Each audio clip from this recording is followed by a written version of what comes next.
జూపూడి గారు, అది వాళ్ళ పార్టీలో ఉన్న సమస్య, అది వాళ్ళ అంతర్గతం, మనకు అనవసరం.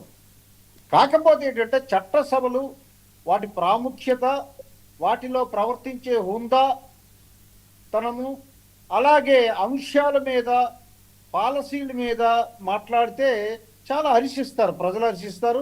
దానికి ప్రభుత్వం సమాధానం చెప్పడానికి సిద్ధంగా ఉంది. 17 మెడికల్ కాలేజీలు తెచ్చామన్నారు. ఎక్కడిది 17? ఎక్కడ లెక్క ఏంటంటే పెంచేస్తున్నారు రోజు రోజు కౌంటు. అసలు ఆ మెడికల్ కాలేజీలు ఎలాగో వచ్చాయి? అది కేంద్ర ప్రభుత్వ పాలసీకి అనుగుణంగా వచ్చినటువంటి మెడికల్ కాలేజీలు. అది వీళ్ళేదో డిటెక్ట్ చేసి కనిపెట్టి ఈ రాష్ట్రానికి తెచ్చినట్టు మాట్లాడితే ఎట్లాగండి? మెడికల్ కాలేజీ రావాలి అని అంటే medical council, Indian medical council ఉంటుంది, చాలా చాలా విధి విధానాలు ఉన్నాయి. వీళ్ళు అనుకుంటే వచ్చేసేవి కావు అవి. అయితే ఆ మెడికల్ కాలేజీలు ఎందుకు ల్యాండ్ అవ్వలేదు? మిగతా రాష్ట్రాల్లో ల్యాండ్ అయ్యే మన దాంట్లో సుమారు 3,000 సీట్లు, ఎంబీబీఎస్ సీట్లు కోల్పోతున్నాం. ఇది కోల్పోకుండా ఉండాలంటే ఏం చేయాలి? మెడికల్ కాలేజీలు ఇమీడియట్గా ఎస్టాబ్లిష్ అవ్వాలి. ఎస్టాబ్లిష్ అవ్వాలంటే ఏం చేయాలి?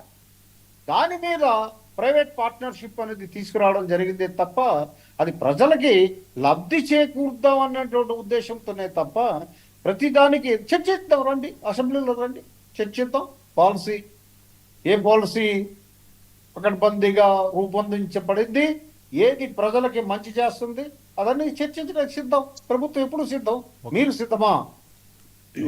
ఎన్నికల ముందు సిద్ధం అని పెట్టారు కదా, ఇప్పుడు సిద్ధపడండి. సిద్ధం ఆల్ టైటిల్ కదా సార్. అదే సిద్ధమా అని అప్పుడు మా టైటిల్ పెట్టారు కదా. ఇప్పుడు మేము అడుగుతున్నాం, రండి చర్చించడానికి మీరు సిద్ధమేనా అని అడుగుతున్నాం అసెంబ్లీ సాక్షిగా. రండి, శివశంకర్ గారు, ఏ అంశం మీద చర్చిద్దాం, రండి. సార్ ఏంటి రప్ప రంకెలేస్తే ఇక్కడ ఉన్నది సిబిఎన్, పవన్ కళ్యాణ్ అంటున్నారు? బెదిరిస్తున్నారా, రెచ్చగొడుతున్నారా? బెదిరించడం లేదు, రెచ్చగొట్టడం లేదు వర్మ గారు. ఇప్పుడు వాళ్ళు బెదిరింపు ధోరణితో మాట్లాడితే ఇక్కడ కుదరదు. ఎందుకంటే ఇద్దరు బలమైన నాయకులు ఉన్నారు ఇక్కడ. ఇద్దరు బలమైన నాయకులు, అత్యంత పాలన అనుభవం ఉన్న నాయకుడు, అత్యంత దార్శనికత ఉన్నటువంటి నాయకుడు, అలాగే అత్యంత ప్రజాదరణ కలిగినటువంటి నాయకుడు. ఇద్దరు బలమైన నాయకులు ఉన్నారు. కాబట్టి మీ ఆటలు సాగవు అని చెప్పడం అది సమాధానం. అది ఆ రఫాకి సమాధానం. అది అది గౌరవప్రదంగా చెప్పా. సార్ ఏంటి, ఎవరు 2 కేసులు వేసారట, అయిపోయిందా? అది అయిపోయింది, ముచ్చట అయిపోయింది. వేసిన అడ్వకేట్లను సేవట్లు అయ్యాయి. అదిగో మా ప్రభాకరన్ గారు నవ్వుతున్నారు. ఎందుకంటే ఏదో ఒకటి పవన్ కళ్యాణ్ మీద ఏదో ఇసిరితే ఏదో బెనిఫిట్ అవుతుంది అని చెప్పేసి ఏదో పిచ్చ కేసులు. అది పిచ్చ కేసులు, అంతకు మించి ఏం లేదు. పిచ్చి వాళ్ళు చేస్తుంటారు అలాంటి కేసులు. ఇదేమి ఆలోచన అండి? పాజిటివ్గా వెళ్ళండి, ప్రోగ్రెసివ్గా వెళ్ళండి.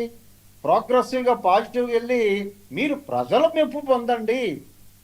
ఆ పార్టీ నాయకుడికి మన జూపూడి అన్నగారి ద్వారా నేను తెలియజేస్తున్నాను, పాజిటివ్తో వెళ్ళండి. అంతేగాని ఇది అయిపోయింది.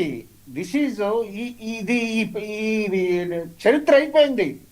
బెదిరించడము, అదిరించడము, ఈ రకమైన టాక్టిక్స్ టైం బార్ అయితే ప్రజలు ఇంకా అవి తట్టుకునే శక్తిలో లేరు. ఇప్పుడు ప్రజలంతా కూడా అభివృద్ధి, పారిశ్రామికీకరణ, ఎంఎస్ఎంఈ పాలసీ, అలాగే అనేక పాలసీలు, 32 పాలసీలు కూటమి ప్రభుత్వం తెచ్చింది వర్మ గారు. 32 పాలసీలు, అద్భుతమైన పాలసీలు. ఈరోజు గ్లోబల్ అంతా కూడా ఆంధ్రప్రదేశ్ వైపు చూస్తుంది. It is a sunrise state for investment globally. ఇదంతా చూసి మీరు అసూయపడి ఇలాంటివన్నీ క్రియేట్ చేసి ఇట్లా వాతావరణం బాగోలేదు, మీరెవరు రాకండి చెప్పడానిక మీరు ఇలాంటి మాటలు మాట్లాడుతున్నారు? అంటే మీరు ప్రజలకి మంచి చేస్తున్నారా, చెడు చేస్తున్నారా వైసీపీ నాయకులు? ఇది కరెక్ట్ కాదు. రాజకీయం వేరు, మన రాష్ట్ర అభివృద్ధి వేరు, సంక్షేమం వేరు. రాజకీయాలు రేపు ఎలక్షన్ వచ్చేటప్పుడు చేసుకుందాం. ఈ తెల్లవారు లేచి నుంచి పడుకునేంత వరకు రాజకీయమేనా?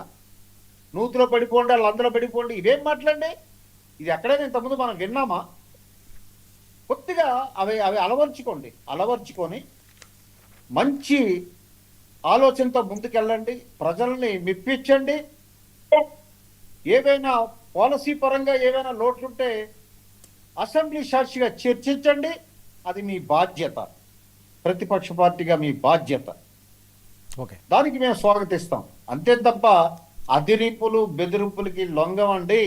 వర్మ గారు, మీ ద్వారా 99 టీవీ ద్వారా నాయకులకు తెలియజేస్తున్నాం, రైట్. ఇలాంటి వీటికి ఉడత ఊపులకి ఇక్కడ జరిసేదే లేదు. తప్పు, అది కరెక్ట్ కాదు, ఓకే. మంచి సాంప్రదాయం కాదు. ఓకే. వర్మ గారు, దమ్ము ధైర్యం కోసం అనడం ఏంటి, అది వెళ్ళి అసెంబ్లీకి అని చెప్పి మాట్లాడే పరిస్థితి.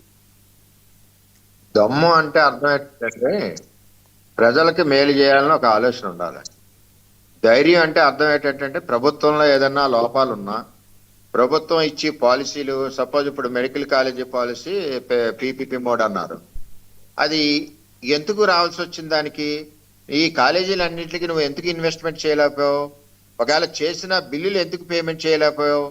ఇవన్నీ కూడా ఏం చేయాలంటే మీరు చేసిన అప్పుల వలన ఇవన్నీ కూడా బరువు, ఆర్థిక భారం మొయ్యాలన్నప్పుడు కొన్ని ఆలోచనలు వస్తాయి. సరే, ఇంకా బెటర్ ఆప్షన్ ఏమైనా ఉంటే అసెంబ్లీకి వచ్చి డిస్కస్ చేయండి. చంద్రబాబు నాయుడు గారు, మీ ఆలోచన కంటే ఏ ఆలోచనలు ఎలా వెళ్తే ఎలా బాగుంటుందని. మీరు హోదా ఇస్తే వస్తారట. అండి, మీరు హోదా ఇస్తే వస్తారట. ప్రతిపక్ష హోదా